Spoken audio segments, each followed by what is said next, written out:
Welcome to the Product Bakery podcast. My name is Christian, I'm Alex, and together we present you the ingredients to build the right products.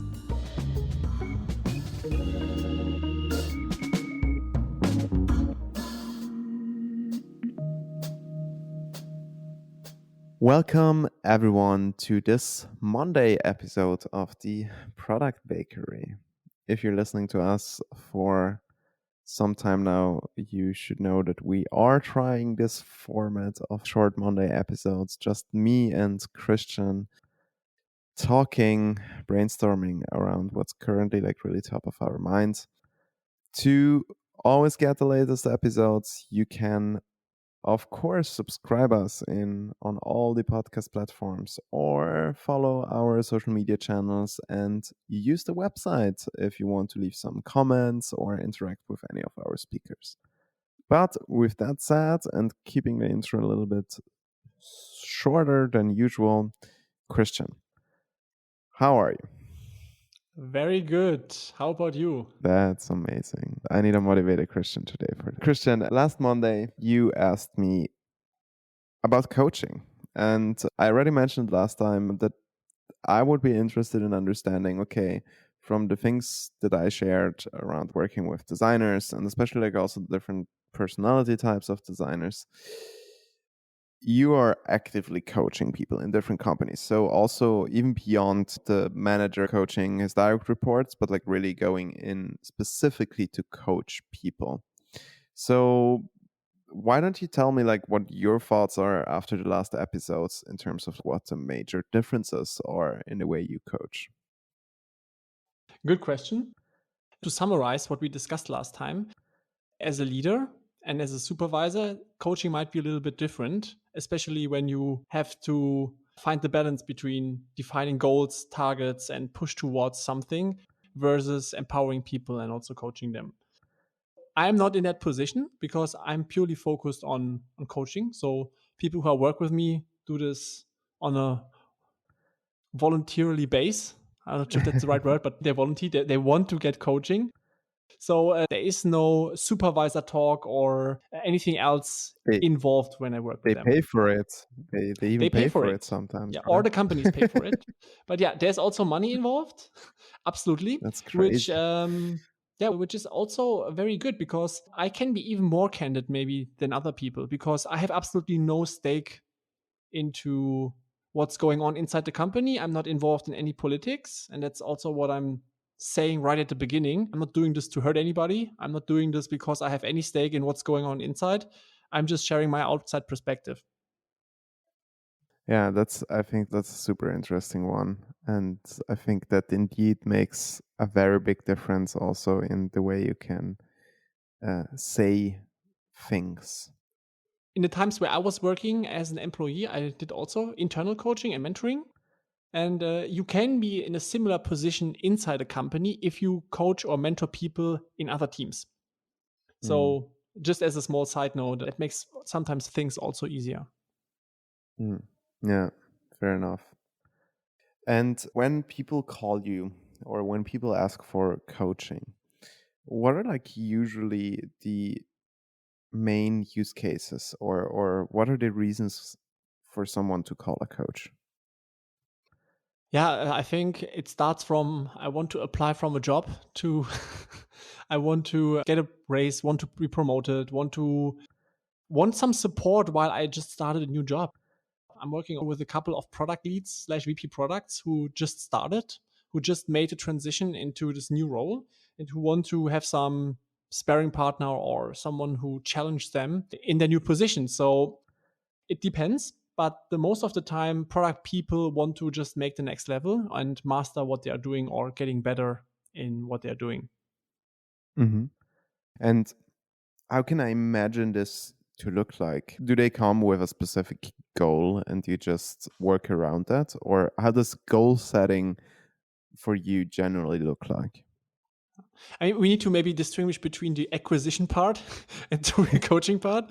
Yeah, because when people call me, it's usually more than just the request that you find on the email. Yeah, there is usually Hmm. more behind. I need to be careful with what I'm saying, but to anonymize it a little bit. For example, I recently got approached by a product manager, and she wanted to get some more support in agile practices to work more structured. And once we started talking, we realized, okay, there is not only the agile practices, there's also a lot of strategic stuff that Hmm. is not done yet, which she also got asked to do, and which somehow was not taken care enough, not only from her side, also from leadership.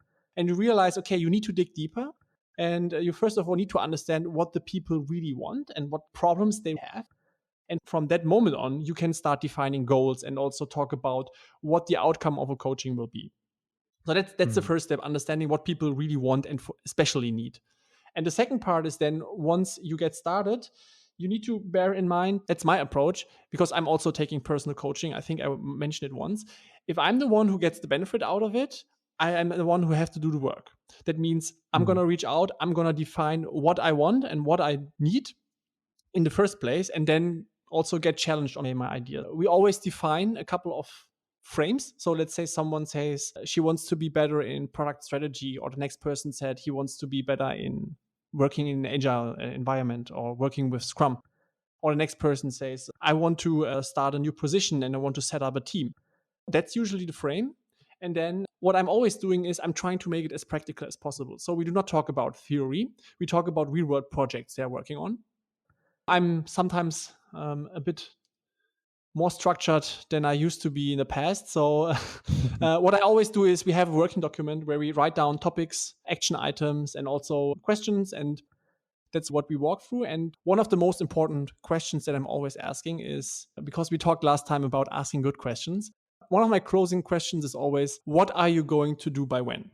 So to Hmm. make it really as actionable as possible, because it's nice when you talk about a topic and you have some enlightening moments, but if you don't write them down and if you don't Hmm. take action afterwards, then coaching becomes useless.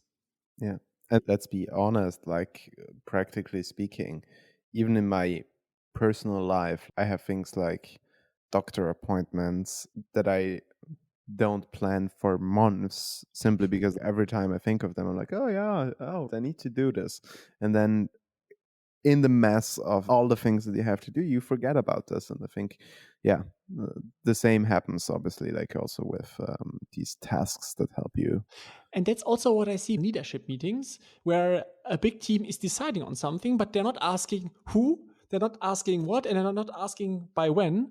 And this is just my big tip to everyone who is in the leadership position. If you have Mhm. one on one coachings or bigger groups, make people accountable. And you're not pushing. You ask someone, hey, who can take that on? And then someone volunteers. And you ask the person, by when do you think you can do that? And Mhm. then they will say, oh, I can do it by end of next week. And then if you don't like that, you can say, hey, we maybe need this earlier. And then they say, okay, I can make it by end of next week. But Hmm. the commitment comes from them, right? You're not pushing something onto people. So it's like a little bit psychologic reverse thinking. But I think that's the most effective way I'm working with. And I'm realizing when you ask people at the end or during a coaching session, what are your next steps? And by when do you plan to take them? You can hold people accountable and also train them to hold themselves accountable. Yeah. Yeah, yeah. And it leaves them again with doing things on their own, learning things by doing things, and only having this guiding hand to some extent. And then we have also the topic touched last time that I want to pick up today is this notion of asking good questions. Mm. And what makes a good question a good question? Right? I think a good question is especially a good question when it comes in the right time and it's also asked in the right tense. So something that I've learned from a coaching book, it's a while ago. You can ask a question and jump between different times. For example, you could say, with the knowledge we have today, what could we have done better in the past?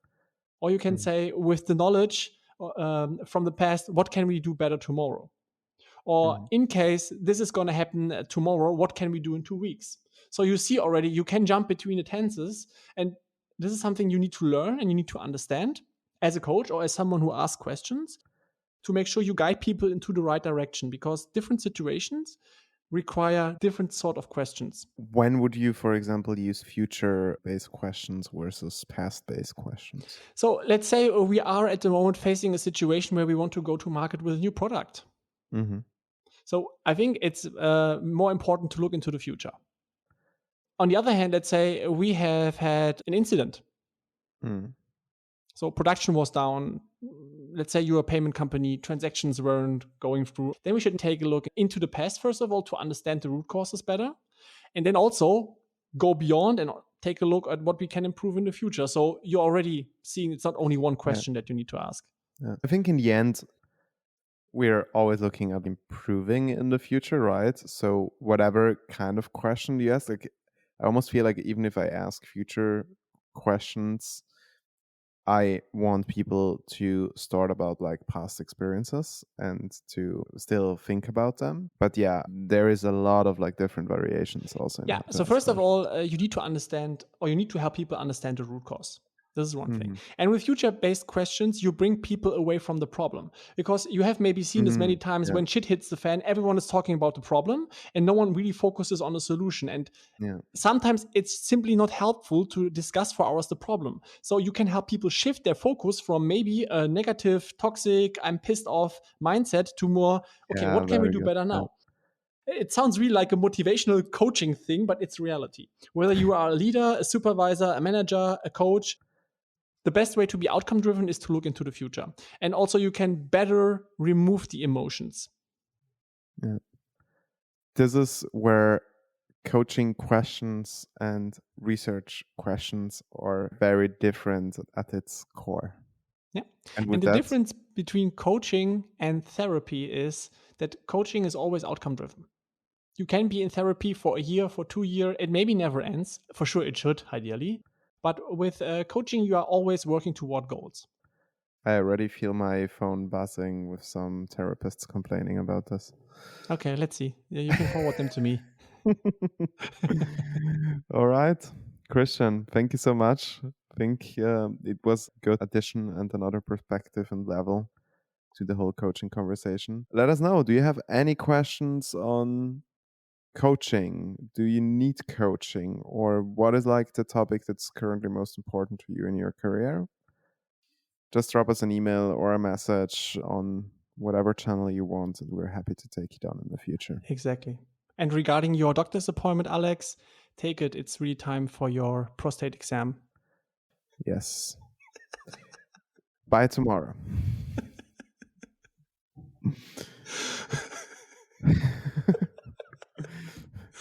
I don't even say bye to this. I would just music and be like